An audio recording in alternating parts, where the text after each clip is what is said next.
What's up, you guys? It's Brendan here, and in today's video, we are going to be going over how you can actually start doing Twitch and how you set up, what's the process, and bits and bobs like that. But other than that, if you enjoy the video, please like and subscribe. Also, you can check out my socials. I have Twitter, Twitch, and Instagram. On Twitch, I stream from 9:30 Australian Central Standard Time to about 12 or 1 p.m. And that's on Fridays all the way to Mondays. And other than that, I will show you how to actually start your Twitch streaming process. Any questions you guys got, just feel free to leave them in the comments below, and I'll get back to them when I can. But other than that, thank you for sticking around, and yeah, we'll get right into it. Alright, so pretty much what you want to do is just go to any internet browser, and you pretty much have two choices. You either have OBS or you have Streamlabs, right? So you got these two choices. So what I would personally go for Twitch streaming is I would go to Streamlabs because it's just a bit easier. Everything can be set up pretty much automatically for you, and you get all these like free themes and stuff. But if you want to be more customizable, you can go with OBS, which allows you to stream and record, and so does Streamlabs or Slobs do it for you. But I use OBS for recording specifically, and I use Streamlabs for Twitch streaming and recording at the same time. So pretty much you would click the either download Streamlabs OBS here or a big button here, or if you're on the OBS site, you can just go to downloads, then do download installer just like that. Alright, so for example purposes, what we're going to do is we're going to just use Streamlabs. So what you say download, you come down bottom, click on download and go through the regular installation process. I'm not going to reinstall it because I already have a Slobs installed, so I don't got to reinstall it, but it's pretty simple. If you don't know, comment down below and I'll just somehow guide you through it. But let's just open Slobs first, right, which is Streamlabs OBS, or for sure it can be Slobs, right? I'm going to show you what it's going to look like when you start it up and pretty much show you step by step what it should be like and how you can set stuff up. So I am going to say, okay, so this is pretty much what you're going to come up with, right? This is Streamlabs OBS. The procedure for OBS is quite similar, but this is pretty much what you're going to do.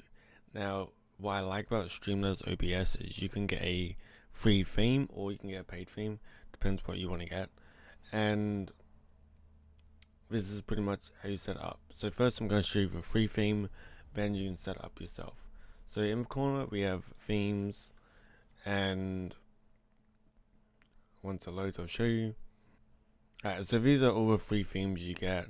You can get Prime themes, which I don't really find necessary, but some people want that, which is pretty much $12 a month. And you got like all these free themes, and if you want, you can, pretty sure you can sort up by free themes. Alright, so for example, if we want this one here, it's free. This is what it looks like.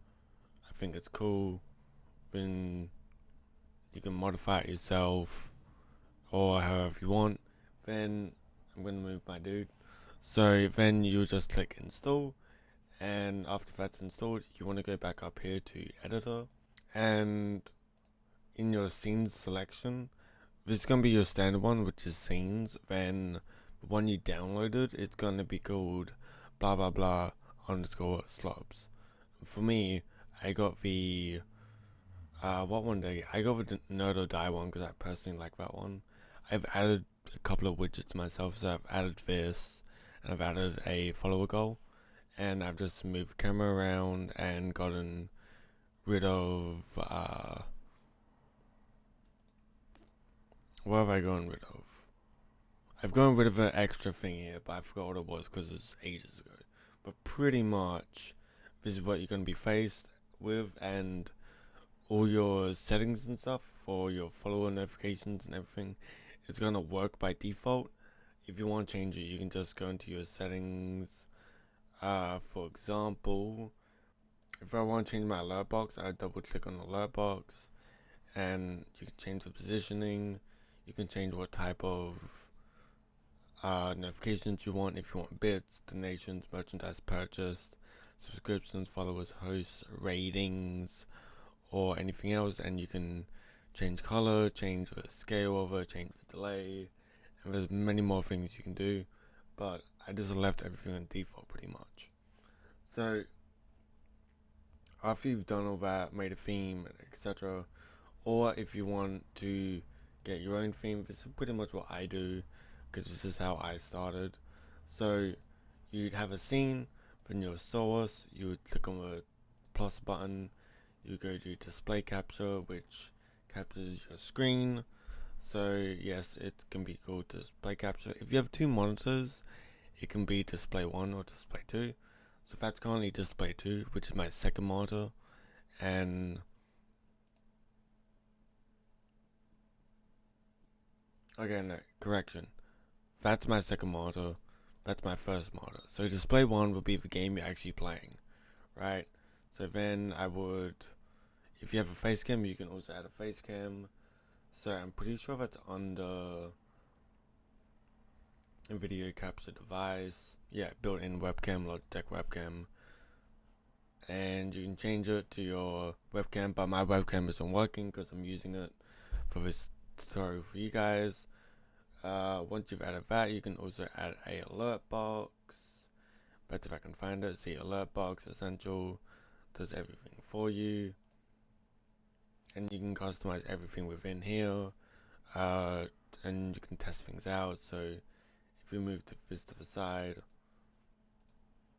test the follower, for example, that's pretty much what's gonna pop up as, right? So the same thing applies to pretty much everything else. And that's pretty much how I would do that. I would just keep it like that. You can add end scenes or just chatting scenes, but that's a little bit more advanced. I just generally keep it on just the game because that's what I'm pretty much focusing on. But other than that, if we go into settings, which is down here in the bottom left hand corner, you go to settings. So you would want to connect your stream key, and the way you do this is pretty easy, right? But for now, we're going to ignore that. General settings you can keep the same. Stream settings you can keep the same. Output, if you want to record, this is pretty much what I have it as. I just literally went into YouTube and just copied the same settings. I've not got specific settings. And if you have NVIDIA card, a NVIDIA graphics card, I would highly recommend using NVENC. This new NVENC I've not tried, so I can't really say anything on that. Make sure you're recording to a separate hard drive if you have a separate hard drive available to you, but also remember you don't have to record if you don't want to. So this is pretty much my settings I use for my streaming stuff. I use software 264 encoder, enable enforce streaming, enable rescale output. The output resolution is 1280 by 720. CBR for rate control, 3500 for bit rate. My keyframes I leave on 2. Profile, main, which is default. Tune, none, which is default. And X264 options I just leave blank.